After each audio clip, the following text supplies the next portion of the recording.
Police विभाग, जब भी ये नाम आता है हमारे सामने, अच्छे बुरे सही गलत तमाम तरह की प्रतिक्रिया हमारे सामने आती है, तमाम तरह के चेहरे हमारे सामने आते हैं। मगर आज मैं राजसमंद की पुलिस लाइन में खड़ा हूँ और यहाँ से कुछ ऐसे दृश्य आपके लिए लेके आया हूँ जिसको देखने के बाद आपके मन में, आपके जहन में सिर्फ एक ख्याल आएगा कि इस सेवा के लिए, इस कार्य के लिए पुलिस विभाग का जितना धन्यवाद किया जाए उतना कम है। जी हाँ, राजसमंद पुलिस लाइन।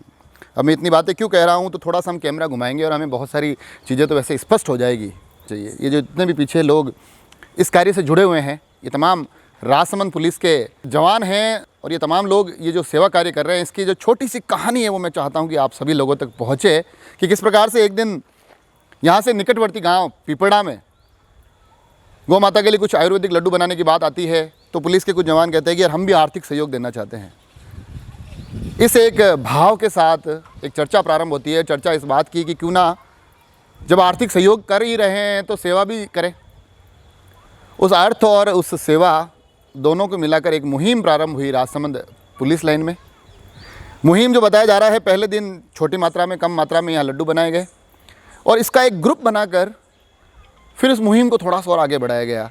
और जब कहते हैं ना कि कार्य बड़ी अच्छी नीयत से होते हैं, बड़े अच्छे भाव से होते हैं, तो फिर कोई भी तकनीकी, कोई भी अलग प्रकार की समस्या उसमें नहीं रहती है। तो इस प्रकार यहाँ भी समस्या स्वतः समाधान की तरफ बढ़ी और बताया जा रहा है कि पहले दिन उसमें ग्रुप के माध्यम से, मात्र मैसेज के माध्यम से जो अर्थ सहयोग आया, वो राशि लगभग 30,000 रुपये के आसपास की थी।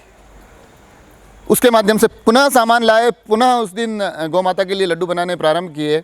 तो जैसे ही अगले दिन पुनः लड्डू बनाने का कार्य प्रारंभ हुआ, पुनः उसके जो दृश्य उस ग्रुप में डाले गए और मज़े की बात देखिए कि उस दृश्य को देखते ही वहाँ लोगों का इस मुहिम से जुड़ाव का एक ऐसा नज़ारा देखने को मिला कि बहुत कम समय में तकरीबन 1.5 लाख रुपए की राशि उस ग्रुप में मात्र उस मैसेज के माध्यम से, मात्र उस मुहिम के माध्यम से इकट्ठी हुई। अब जो एक बड़ी समस्या थी आर्थिक, उसको पार पाने के बाद फिर यहाँ के युवाओं ने, यहाँ के साथियों ने ये सुनिश्चित किया कि अब जब पैसा आ रहा है तो हम अपनी ड्यूटी के बाद, क्योंकि ये तमाम जो चेहरे देख रहे हैं ना आप, ये पूरे दिन ड्यूटी करते हैं। ये शाम के टाइम में यहाँ खड़ा हूँ, लगभग 6:30 पौने 7 का समय है और ये पूरे दिन अपनी ड्यूटी करते हैं। ड्यूटी से निवृत्त होकर जब घर आते हैं और घर से सीधा यहाँ आते हैं और यहाँ आकर इस कार्य में जुट जाते हैं, तो इन्होंने कहा कि हम लगातार, क्योंकि जो शुरुआती मुहिम थी उसमें सिर्फ ये लक्ष्य था कि पुलिस लाइन और इसके आसपास की जो गौ माता है उन तक हम ये सहायता, ये सुविधा पहुंचाएंगे। मगर जब राशि अच्छी आई, जब मेहनत के भाव ज़्यादा जगे, तब स्वतः ही ये सामग्री बनाने की जो संख्या थी वो भी बढ़ती गई। बताया जाता है कि यहाँ तकरीबन 1 क्विंटल से 3 क्विंटल तक लड्डू बनाए जाते हैं। और ये मैसेज, अब आप मेरी स्क्रीन पर भी नीचे नंबर देख पा रहे हैं, अगर आप भी चाहें तो इस पर संपर्क कर सकते हैं। इस मैसेज के प्रसार के माध्यम से सुनिश्चित किया गया कि आसपास से कोई भी व्यक्ति अगर ये लड्डू प्राप्त करना चाहे तो वो कर सकता है।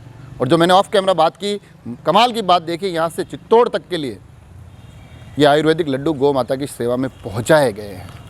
तो ये मुहिम जो चली है, मैं पुनः आपको बता दूं, नीचे जो नंबर लिखे हुए हैं उस नंबर पर आप भी संपर्क कर सकते हैं। अगर आप चाहें कि हमें भी अपनी गौ माता के लिए इस प्रकार की एक सामग्री ले जानी है, ये आयुर्वेदिक लड्डू ले जाने हैं, तो इस फ़ोन पर आप कॉल करके यहाँ से प्राप्त कर सकते हैं। इसके लिए कोई शुल्क नहीं है। मगर मैं चाहूँगा कि तमाम जो मेरे दर्शक ये वीडियो देख रहे हैं, तमाम जो लोग ये दृश्य देख रहे हैं, वो कम से कम जहाँ से भी देख रहे हैं वहाँ से अपने दिल की गहराइयों से एक धन्यवाद भेजे, एक साधुवाद भेजे। और पुलिस, जिसको हम तमाम अलग अलग तरह से, जो मैंने शुरू में कहा कि हम जानते हैं, मगर इस एक दृश्य के बाद, इस एक सेवा कार्य के बाद सिर्फ हम तमाम लोग यही कह पाएंगे कि सैल्यूट है आपको।